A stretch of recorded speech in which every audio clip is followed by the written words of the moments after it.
Today on NewsWatch, fighting for New York, see how presidential hopefuls are preparing for the state's upcoming primary. Plus, and when we know that they're going to come, we'll get an arrival notice. And that's when we're going to start hitting the ground running. We'll show you how this church is showing the love of God to refugees. And 31 years I've been married to the same man. Don't clap, you don't know him. What happens when the laughter stops for the country's most awarded woman in comedy? We're sitting down with Shonda Pierce.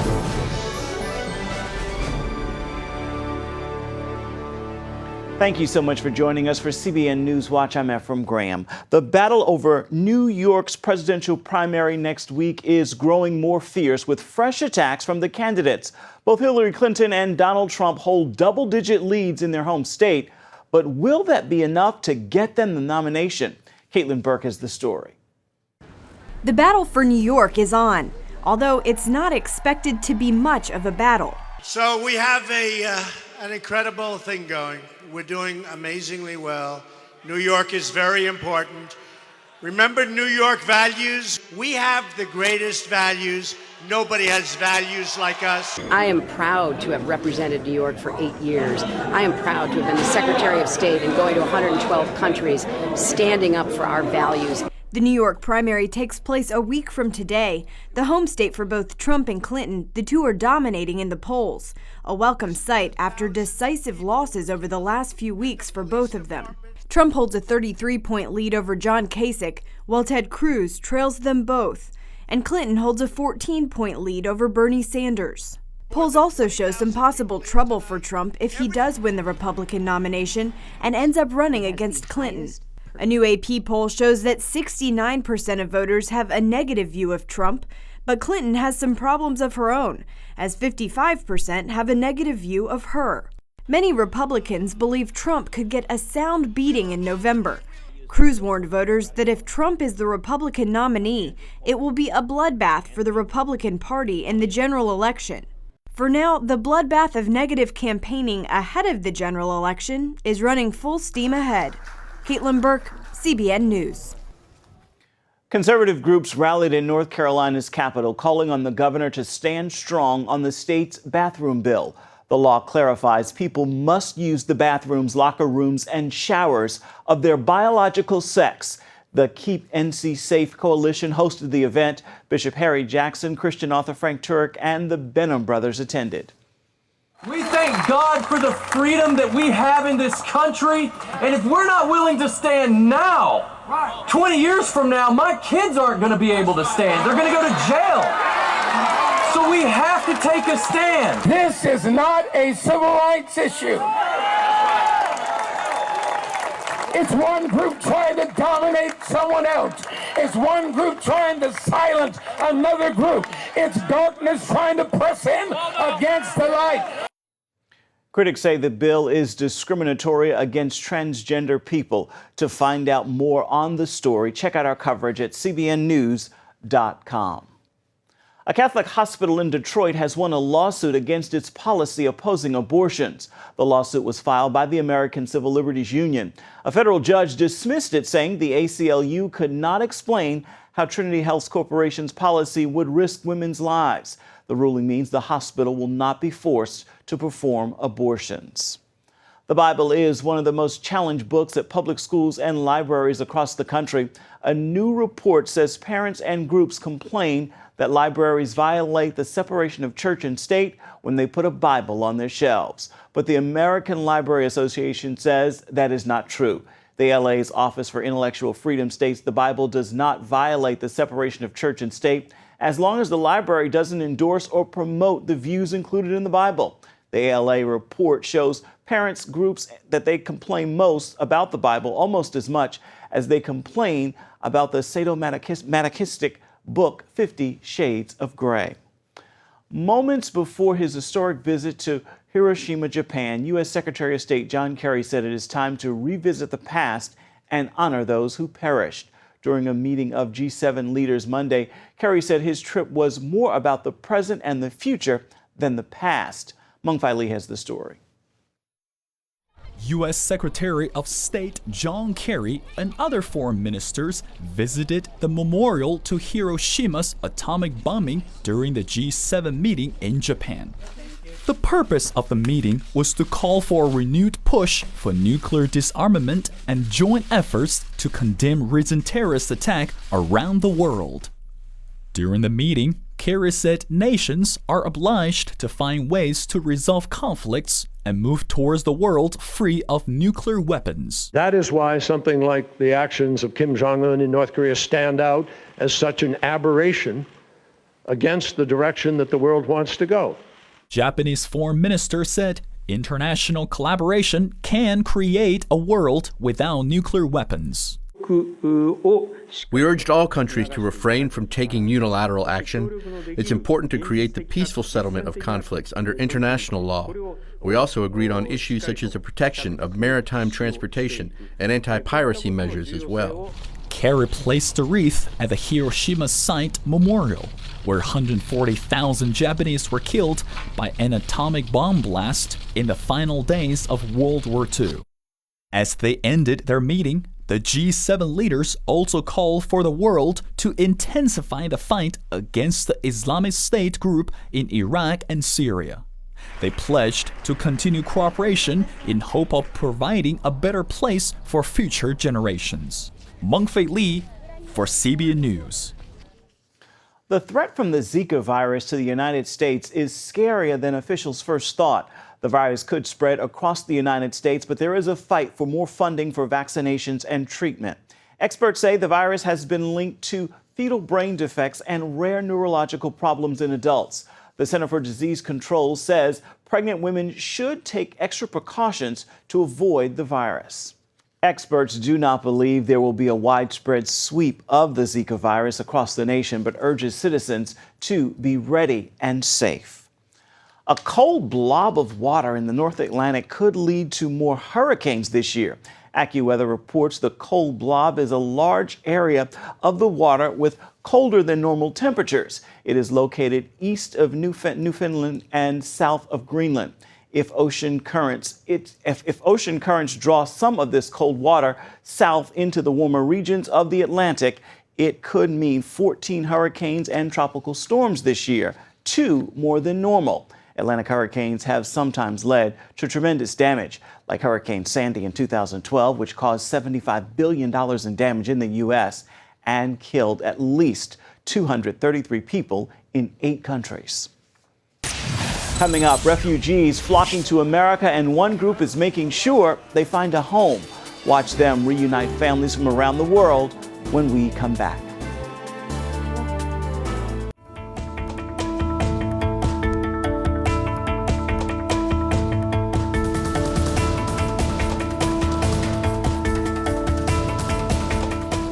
Several thousand Syrians have been accepted into the United States since the refugee crisis began after going through the government's vetting process. One Christian group called Church World Services works with these refugees to make sure they adjust to their new life.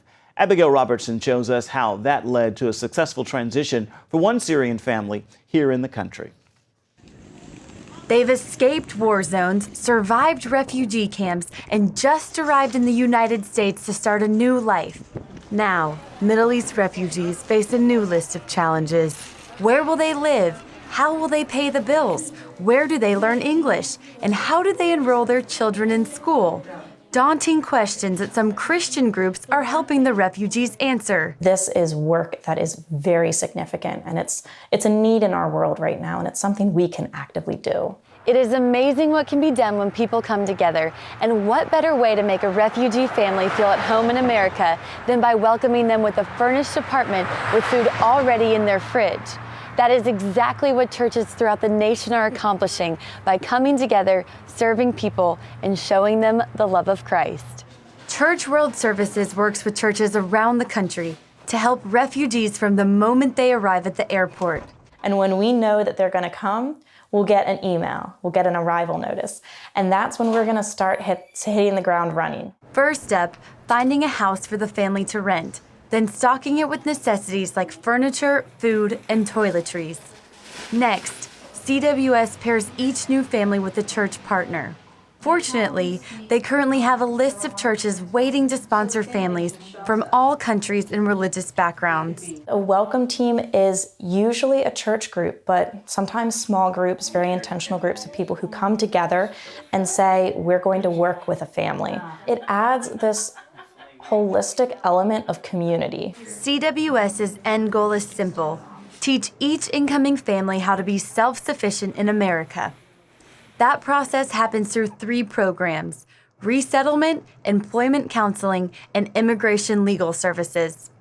They work closely for up to 5 years with each family as they acclimate to their new society. It's just very, very, very encouraging to watch families reach milestones. Farhan, a Syrian, arrived with his family 5 months ago. Their journey here began in 2011 when the UN approached them about resettlement in the U.S. Then came 4 years of vetting overseas until they received clearance to come to America, where they found an unexpected and loving welcome. We had a misconception about the people here, but that all changed. Thanks to CWS, Farhan becomes more comfortable every day.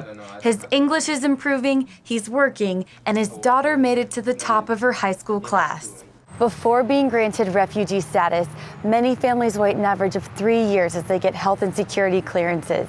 For many of them, that time is spent inside refugee camps or hiding in the shadows of other Middle Eastern countries already overwhelmed by the refugee exodus. While Farhan's family awaited resettlement, one of his sons turned 18 and as a legal adult was separated from his family's case. He's in Jordan alone, no one is there to support him. He's not allowed to work in Jordan. His situation is very dire. CWS tries to bring families back together, but it's not an easy legal process. In our office, we're able to apply for family reunification, reuniting family members who have faced that sort of separation. They have to go through the same exact background check process as with refugees who are arriving without family members already here. So on average, that still takes 3 years. Christine told us one lonely mom's story. We had a recently arrived woman who came to Lancaster, and we did not know that she was separated from her husband and children. This mother was just recently reunited with her 16-year-old daughter, and she had not seen her 16-year-old daughter in person for 6 years. Being able to offer a space where families can be reunited after being separated for so long is extraordinary. I have no words for it. Christine sees the perseverance of these refugees as a positive and asks Christians to pray for them through their entire journey. These families are very resilient, survivors in a lot of ways, and not in any way helpless. Farhan wants Americans to know that with a little help in the beginning, Syrian refugees can adjust just fine. My call to the American people is like, we need help in the beginning, and then we will stand on our feet and do our part and work, and we want to work so we can be better and better. Farhan's family's journey has been far from easy, and they still face many challenges ahead. But the support they've received from Church World Services has proved essential to helping them adjust to their new life in America and become productive members of their new community. Reporting from Lancaster, Abigail Robertson, CBN News. Up next, Laughing in the Dark, we bring you the story of comedian Shonda Pierce and her personal triumph of hope in the face of pain.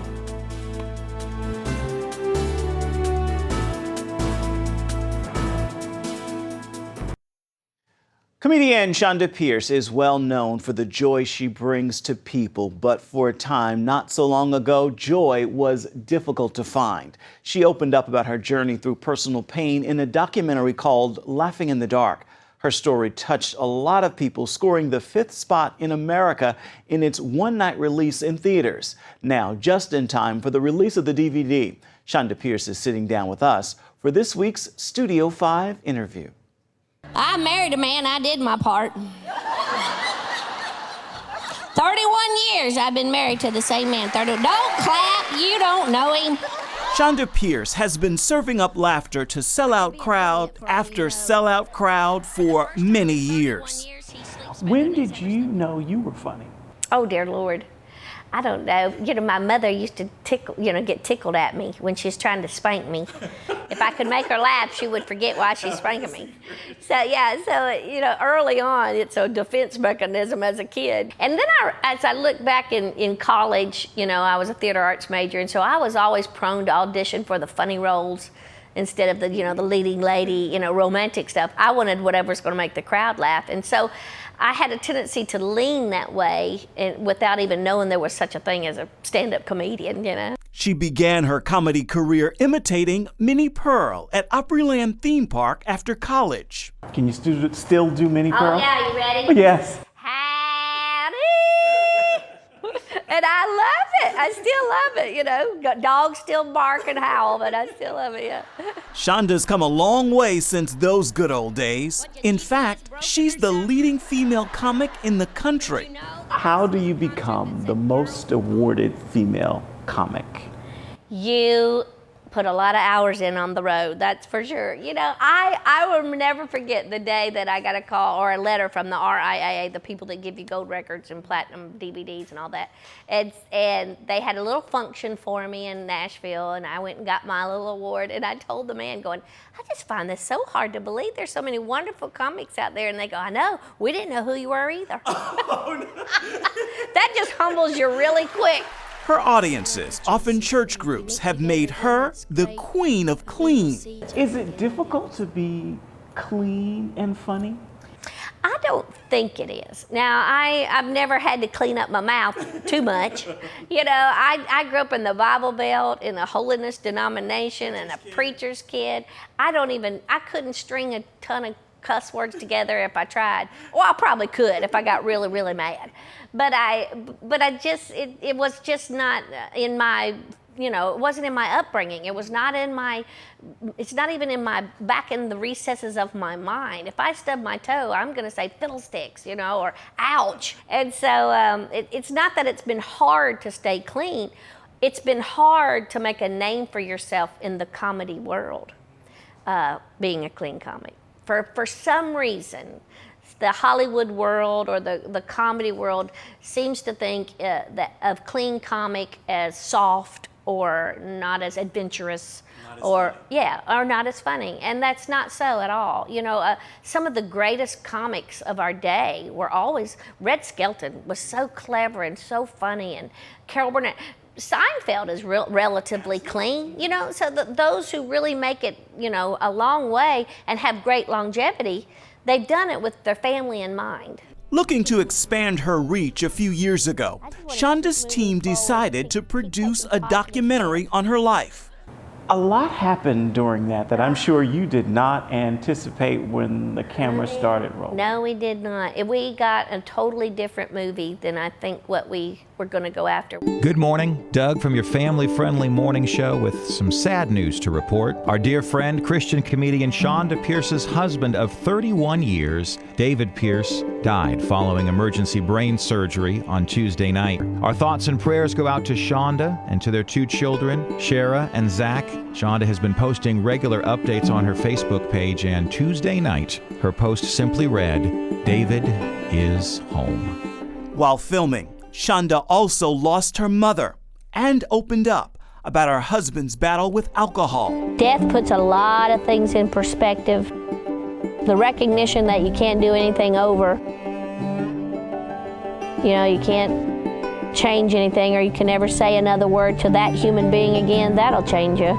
And the documentary is called Laughing in the Dark.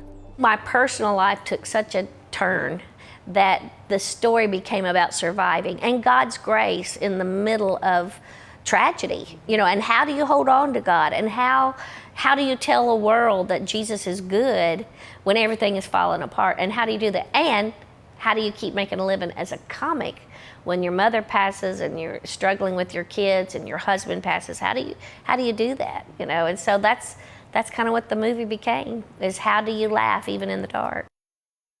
And there is a Bible study to go along with Shonda's Laughing in the Dark film. That study is based on the book of Job, and as you can imagine, she sees the humor even in that. Now, you can win a copy of her new DVD and that Bible study. Simply log on to cbnnews.com and click on the Studio 5 tab and comment on my blog. Tell me about a time of laughter and how that helped you get through a dark time in your life. Stay with us. We are coming right back. CBN Hong Kong recently celebrated the 400th episode of Sing Fo, the Chinese version of the 700 Club. 200 viewers and former guests attended the event.